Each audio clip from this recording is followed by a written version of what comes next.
talking to you today about outdoor supervision.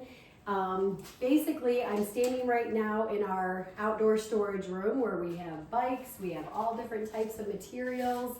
The first thing I really want to talk about though is the interaction piece with the children outside. There are benches outside. They are not utilized for the teachers to be sitting down, observing, watching the children. Our job as their teachers, student workers, interacting, getting the children engaged in play. When you see children that are maybe being too rough with one another, you're going to want to intervene and take the initiative to try to get those children to play with a certain game. You can play What Time Is It, Mr. Fox? You can play color tag. You can get a soccer ball out. You can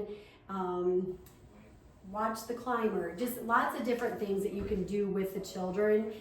This room always has to be supervised with a teacher.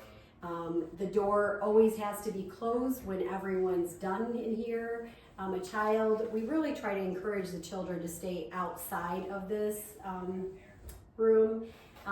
We'll ask them, what they would like from here. Do you want a bike? We'll get a 2-seater bike or a 1-seater bike, a ball, whatever it is that they want in here. But that's the key too. When you're getting all of these materials out, we need to make sure that there's supervision for all the children, that they're not just, okay, we have 20 bikes out there and it's not, the bike path is not being supervised. So think about those things when you're pulling things out of this room. We do not want to see teachers congregating around the sandbox or in one area on the playground. Our playground is enormous, and so we have to be spread out.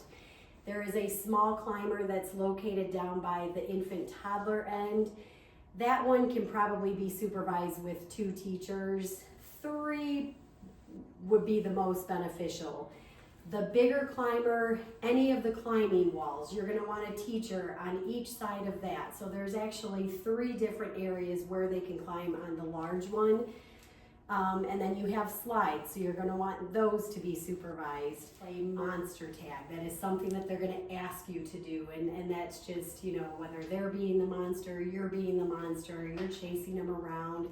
That's another activity that you can do with the children. They love when you're interacting with them. That is how we're going to help them to learn, to bring new ideas to them, and just have a great time. That's why we're here, to play with the children and engage. Getting bikes out of the shed, we have a hill that goes down on the bike path that has to be supervised with a teacher. So you are taking the bikes, and I will have my hand on the one handle and I'll walk it down for the children. Once we are down the hill, then the children are able to get on.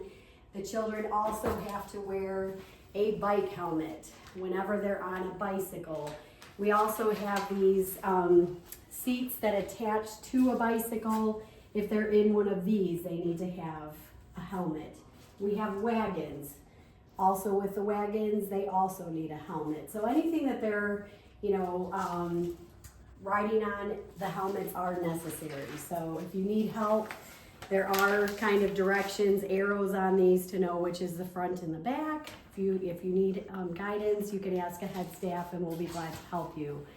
Tree that's located down by the toddler end, and in previous years we have allowed children to climb on that. We've recently found out we really don't have a fall zone for that tree, and so we are no longer having children climb on that tree. They would usually use a stool to get up there. The stools aren't even around the tree because there is no fall zone. So encourage the children, say we've got all these climbers that you can climb on instead of the tree. Tire swing, that is something that the children absolutely love. It always needs to be supervised though. If children are wanting to go up there with them. Just to be able to facilitate. A lot of times I'll have children sit on the beam that surrounds it, that holds in all the wood chips and stuff. Well, I'll say, okay, if you're waiting for your turn, you can sit on the beams, and then while you're waiting for your turn. We usually do a couple songs that we'll sing with the children, and then it's time for the new group to come. One thing I will tell you, yes, it's so important that children are spinning, but some children have actually thrown up on the tire swing if you are swinging them too much. So be aware of that if they're saying you're going too high. You know, for the younger kids too, a lot of times I just go back and forth with them because that is something that makes me not feel the best either, even just watching it. But so just making sure that you're observant of their cues if they're not doing so well on it.